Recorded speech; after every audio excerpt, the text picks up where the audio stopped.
What up, Laker family? It's your boy DTLF back with another post-game recap, man. Welcome to live stream. Lakers fall to the Boston Celtics, 126 to 105. And what was pretty much a blowout from the outskirts of the game.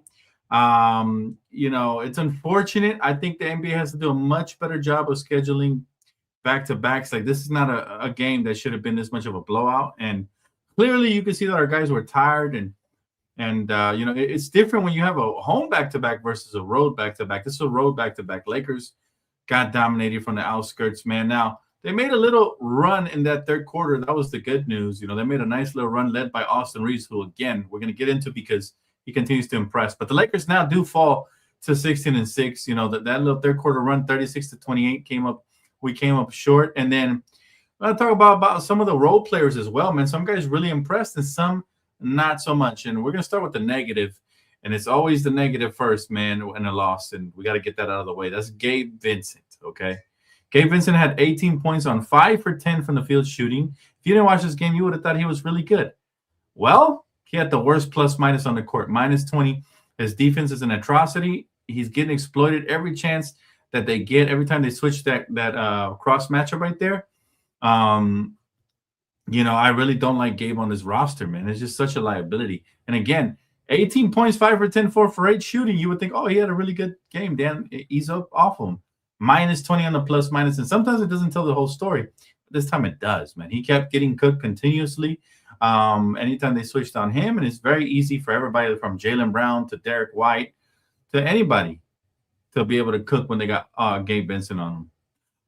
So yeah, that was definitely a negative, man. I didn't like his minutes at all. Ayton, I thought, was probably one of his worst games of the season. He was 3 for 9. You got to give their young center, what's his name, Keta, a lot of credit because he was able to neutralize DeAndre Ayton in this game. 3 for 9.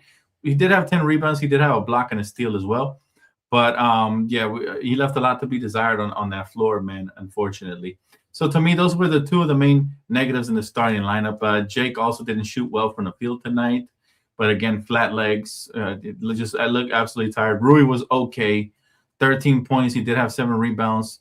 And he was just okay. Nothing special. But let's get to the positive. Let's get to the positives. There were positives in this game. For one, we got to talk about Austin Reaves, okay?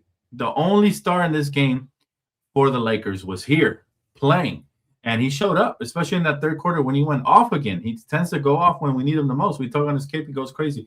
He ends up with 36 points on 9 for 18 from the field, 3 for 8 from beyond the arc, and 15 free throws that he hit, along with 8 assists. And the dude he has an array of moves he can go to. And what's impressive to me is the fact that, this dude, the game plan was against him since we didn't have LeBron or Luka. But somehow he found a way to get his 38. That is the markings of a superstar, if I'm being quite frank. He was basically the only one who got off offensively, really. And he started off slow, but as the game progressed, he got better and better. We got burned on a fast break, again, allowing Boston to score 18 fast break points. LeBron was missed tonight, and so was Luka. But defensively, we got exploited a lot from the perimeter as well. Again, we cannot start Gabe Vincent. We can't even play Gabe Vincent. We cannot even play Gabe Vincent. I'm sorry. And the fact that coach refuses to play Vando, this is the type of game that I think he should have played in. But we have plenty of defensive lapses and all of that, man. And we got to see what we do, man. The young guns did impress me, however. I like a lot what I've seen from, a couple pieces. First, let's start with Nick Smith Jr. Nick Smith Jr. is looking more and more poised. Again, in 24 minutes, he went 5 for 10, 3 for 6 from beyond the arc. He had 2 rebounds. He had 2 steals and a block. Defensively, he's getting better. He's impressing me, okay? He's impressing me, believe it or not, more than Gabe Vincent. Gabe Vincent scored more on this one. But in 24 minutes and less than Gabe, he's slowly but surely creeping up and stealing more and more minutes, right? Adou Thiero, his energy is awesome. He did have 2 turnovers. He needs to be careful with his decision-making, but he's a young rook. So I'm going to give him a pass on that. But I like what I see from Adou Thiero. To answer your question, right on time, Reese. Adou Thiero is an energizer bunny. He's extremely athletic. He knows how to use that athleticism on the defensive end. Now, obviously, his decision-making has to be better, but I like what I see from him. And he also had 3 rebounds. Played some phenomenal defense. guys. So Thero, I think, is going to be awesome. He needs to develop his offensive game, his face-up game, his ball handling, and his decision-making. He's still raw, you could tell, but I like what I saw. He got 20 minutes tonight, well-deserved. And from all the starters, he had the fourth best plus-minus at -5, right? But again, Nick Smith impressed me. Bronny gave us some solid minutes here tonight, even though granted it was in garbage time. Drew Timmy came in, had a nice little 3 assists and 2 rebounds, and he looks like he has a high IQ in 7 minutes.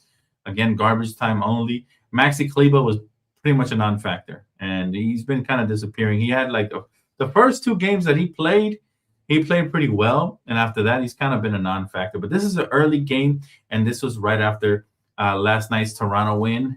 So they were probably in the airport late, and then they got in early to Boston, so it's probably tough. But we do lose 126-105. We fall to 16-6, and the worst news is that earlier today, the Hawks were blowing out the Nuggets, and somehow the Nuggets caught up now, and it looks like they're going to win. They're currently up 120-111, so that's going to impact us in the standings a little bit, this loss. The Suns are also losing to the Rockets, so both of those teams have gained on us, unfortunately. So that's man, it's tough in the NBA, man. You lose one game, and you might slip a couple of spots in the standings, So keep your eye on that, guys. But all right. Let's see. Don says, I'm sorry, but I generally hate them losing to Boston. I didn't expect to win, but I at least expected us to compete tonight. And we did that in the second half better than the first half. But Austin gave us his all. Some of the young players really came out and hooped, but these type of games exploit what we lack on the roster. Gabe Vincent is not playable, fam. I don't care if he had 18 points. I don't care if he had 30 points. If he gives up 60, right? Defensively, he is a big problem for us. Too undersized, and I'm sorry, he's too little. For lack of a better term, he's just too little. I, again, do not agree with the coach's decision to not play Vanderbilt. Okay, I don't agree with that. But it is what it is. I'm glad at least Austin got the shine, but it just sucks that it came in a loss. And we shot horrible from the field. We shot 43% from the field, so Boston did their thing. Part of that was, again, that we had bad legs because, again, we got in late from our flight last night, and guys looked tired, and especially in the first half. We did shoot 40% from beyond the arc, but we gave up 53%, and we had 14 turnovers, guys. It's really tough. Even though it was under my standard 15, it's really tough to win games on the road when you're missing bodies and all of that, right? So that's unfortunate. However, Lakers still have a chance to make this a successful road trip with a win Sunday versus Philly. So hopefully that does happen because we could use a win here to bounce back. And all season long, the Lakers haven't lost 2 games in a row, so that is going to bode well for us.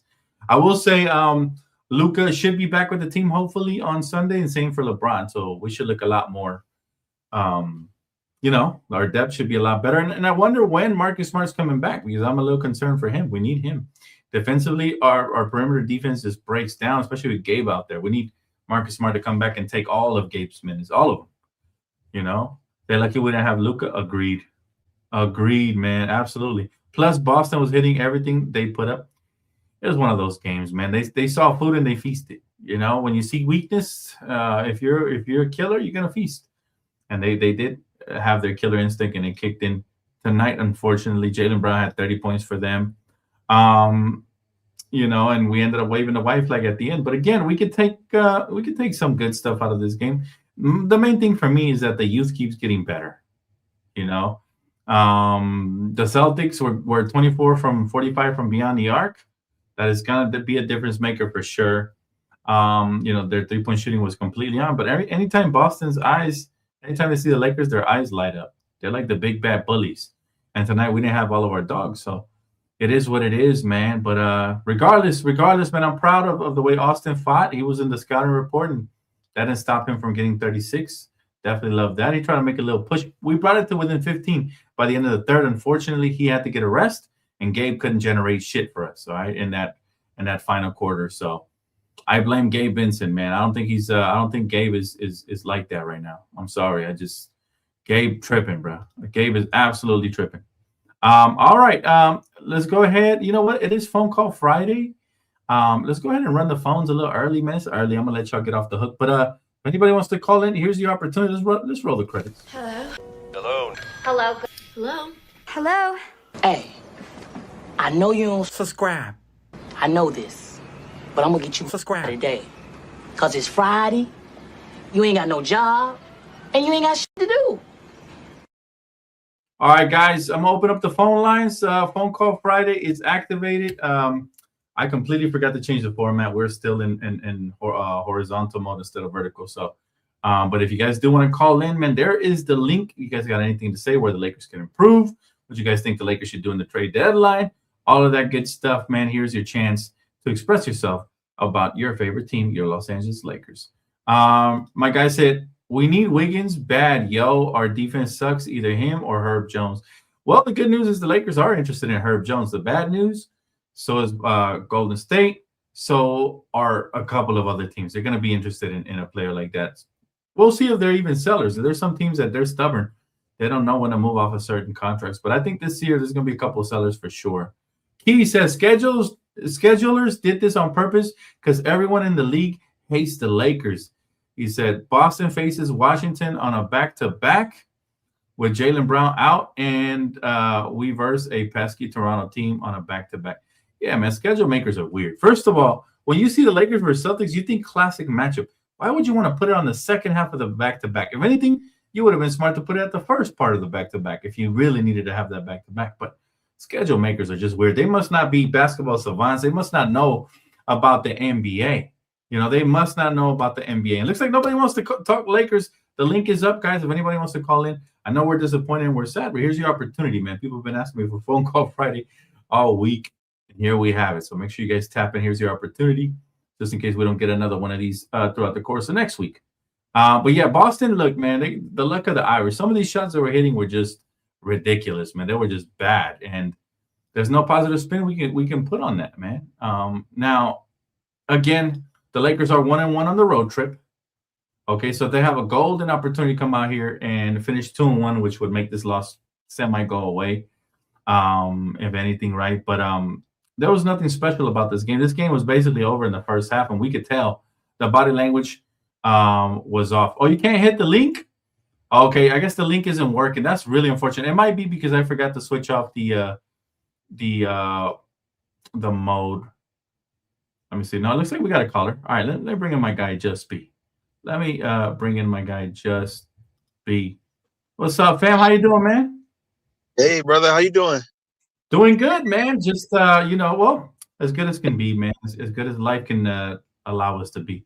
How about yourself? Yeah, definitely, man. You know, holiday season, man. You're around family and everything, friends and stuff like that. A lot of love going around and stuff. So just, just want to make sure everybody out there is staying strong and just staying good mentally. You know, especially with everything going on in the world and whatnot. So just sending a lot of love and, appreciation to you as well, bro, for holding everything down and everything you've been doing for this channel, bro, and everything for us, bro. I appreciate that, bro. Hey, man, positive phone calls are always welcome, my guy, and hopefully you and your family as well have a wonderful holidays, man, and stay safe and healthy out there, man. Is there anything you want to say about tonight's loss as far as Boston versus the Lakers go, man, and anything that stood out to you in particular? Nah, unfortunately, bro, I've been working today. I didn't get a chance to watch, but I just wanted to kind of jump in for a quick second, just to kind of, like I said, spread that message and just kind of, show you love and everything. But I think we'll bounce back. I'm a very optimistic person, so we'll get back on our feet, especially once Luka comes back and everything. And congrats to Luka as well, on the baby. Absolutely, man.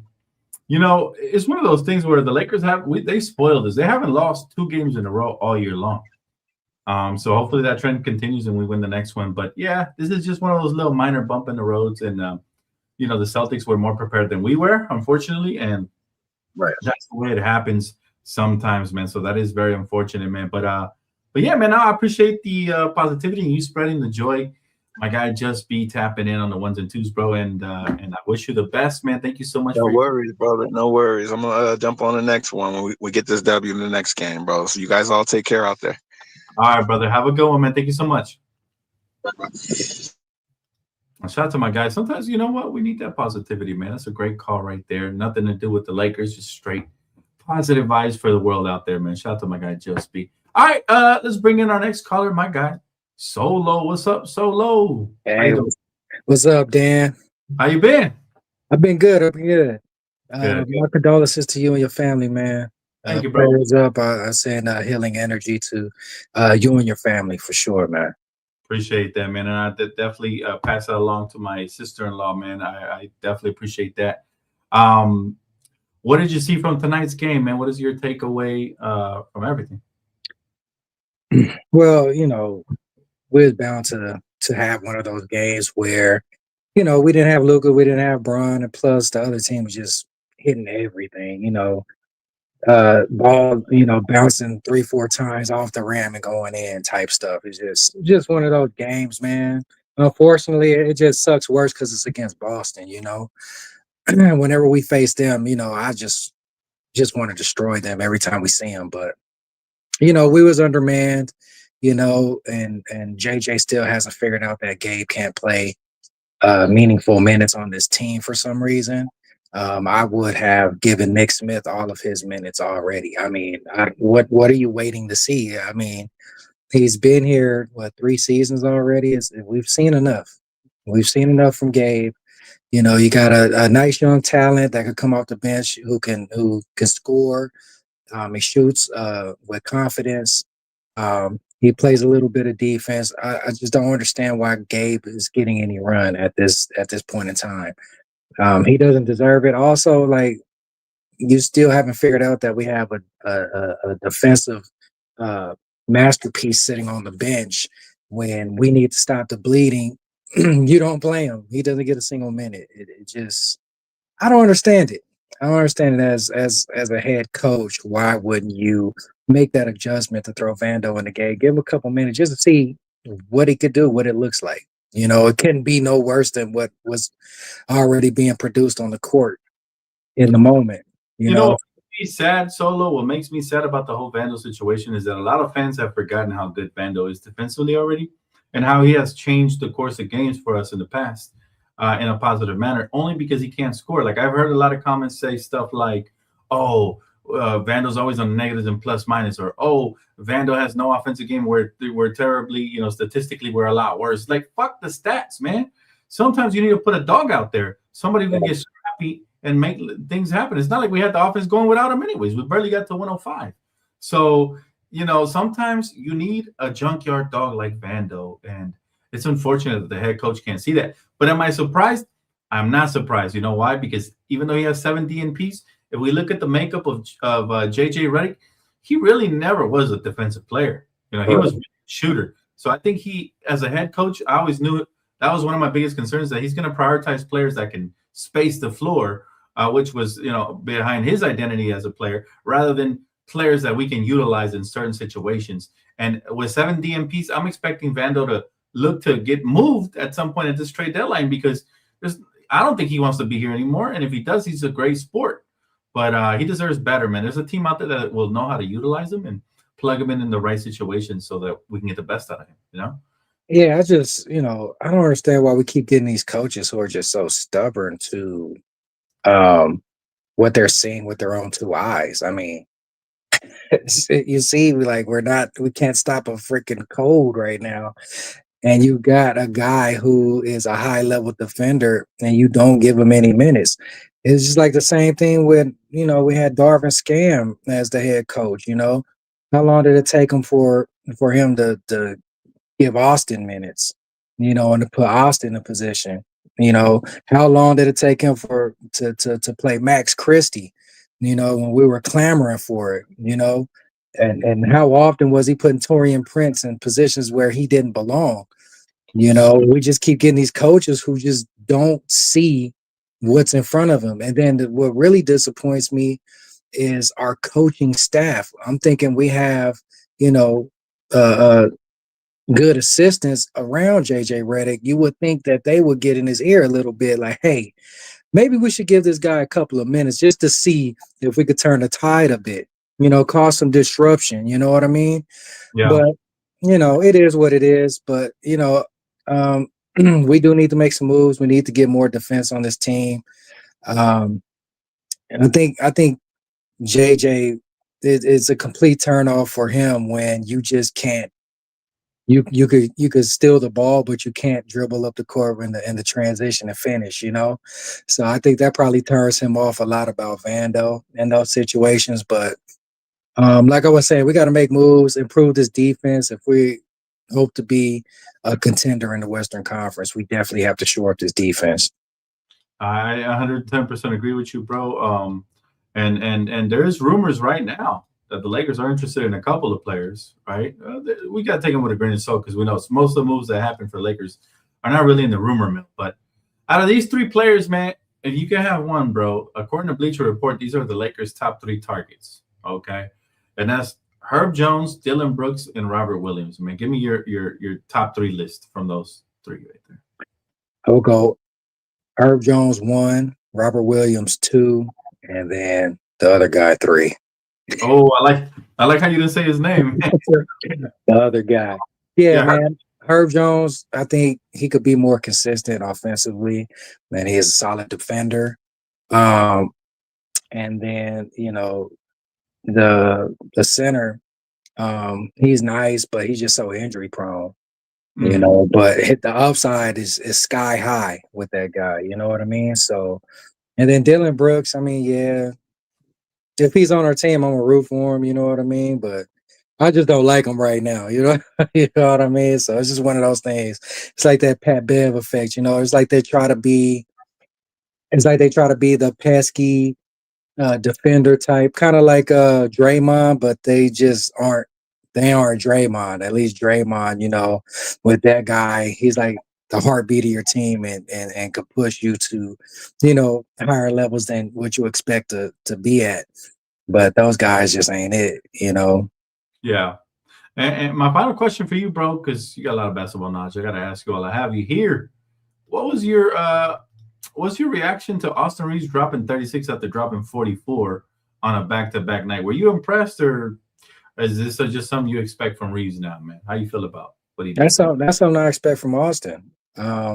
We've been watching Austin since his first summer league. You know, we've known he was something special since back then. We knew it before the Lakers organization knew it.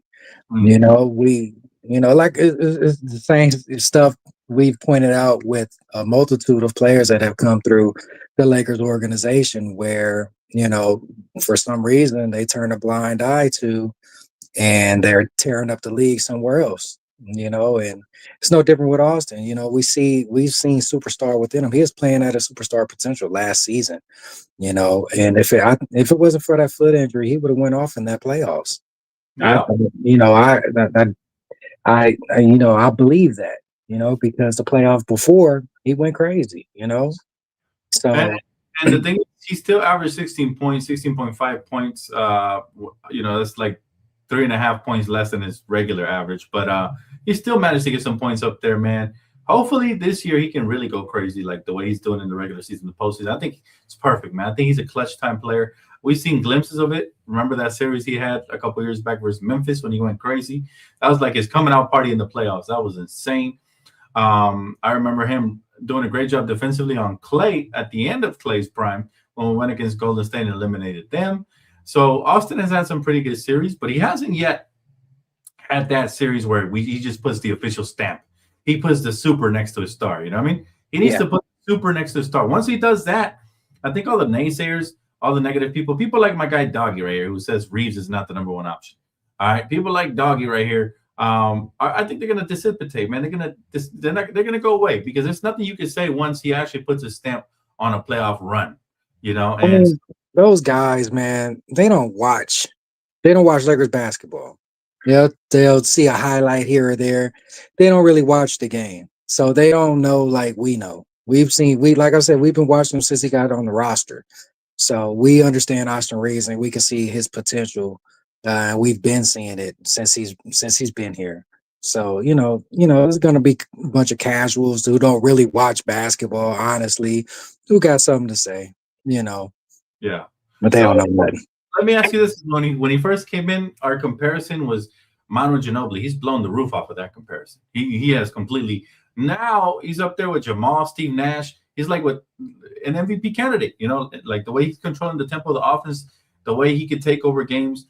Who do you compare Austin Reaves the most to? Like, who does he remind you the most to? Because for me, it's a mix of players. It's a mix of players. I can't pinpoint one player, but I can say he's got a little bit of a little sauce in his crossover, like Jamal. He's got some of the slashing game and some of the finesse and finishing abilities of Amano Ginobili. That sneaky athleticism. I think he's got some ability to, with his high IQ, to control the tempo like Steve Nash used to. The way he pins his defender between him and the basket and changes the tempo and finishes off the glass softly. Like, who does he remind you the most of? If there was any players out there. It's tough, man, because his package he's just different. He's his own unique talent. And I don't like really making the comparisons, between other superstars who come before, because he's doing his own thing, and people still to this moment don't recognize the superstar within him, and they can't even pinpoint who exactly the mold he's cut from. But he, like I said, he's his own entity, and he's only getting better. He's shown growth season in and season out. Every season he's gotten better and better and better, and including this season he's gotten even better. So Austin is his own power. You know what I'm saying? So he's just that dude, and he's going to continue to climb and soar. And then you can see it whenever Luka is out.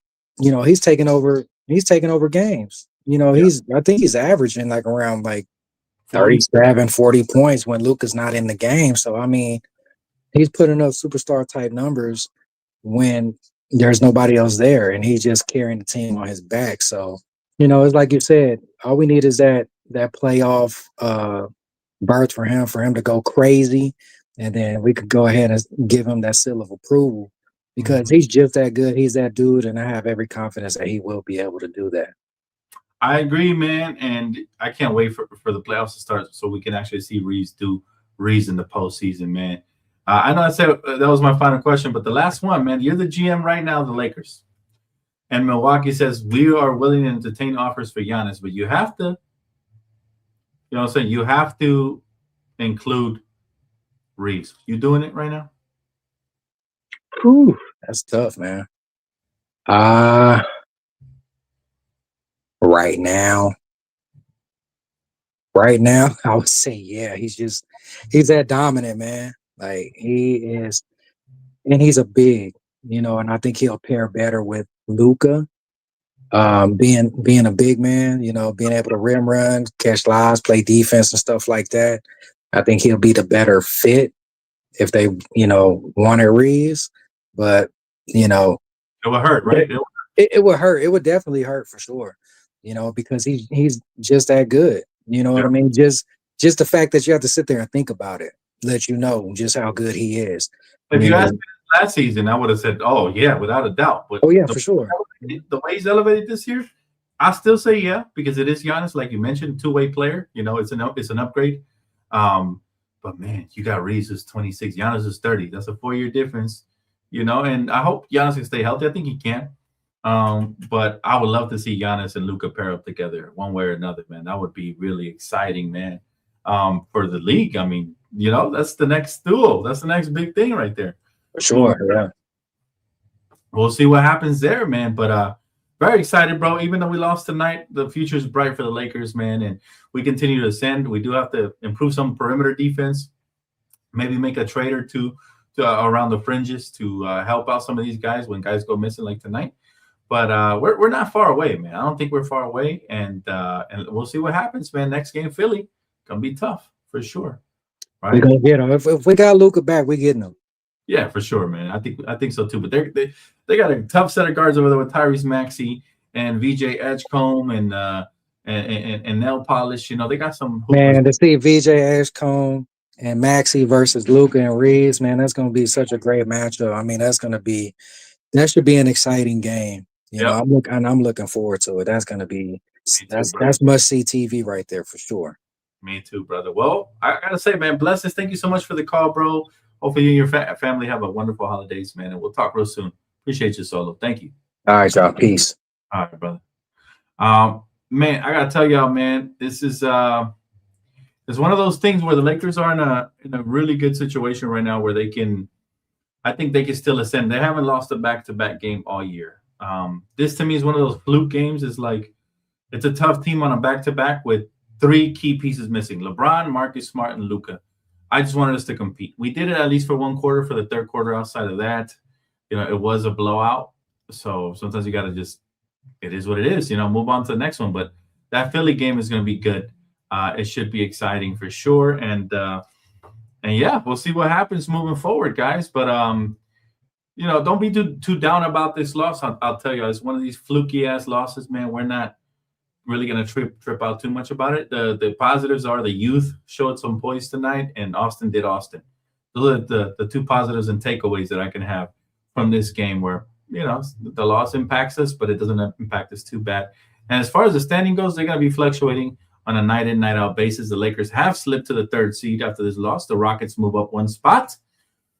But again, that is a fluid and flexible situation right now. Important games to watch. The Mavs are currently tied with the Thunder at 19-19. Credit to the Mavs. They've gotten a lot better since AD got healthier, so credit to them. The Rockets beat the Suns, unfortunately. The Nuggets barely beat the Hawks by 1. You hate to see that because we could have used a Hawks win. And of course the Lakers lost to the Boston Celtics, man. I'm gonna keep this one short and sweet, man. I want to thank everybody for calling in.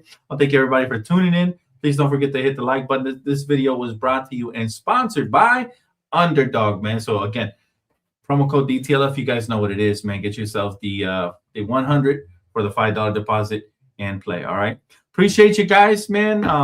Not the result we wanted at the end of the night, but we live to fight another day. Look forward to Sunday's game, and I will see you guys for pregame. If anything breaks, you know where to find me. Guys, keep it locked right here for all things Lakers basketball and so much more. Chat, have a wonderful rest of your night and a good weekend.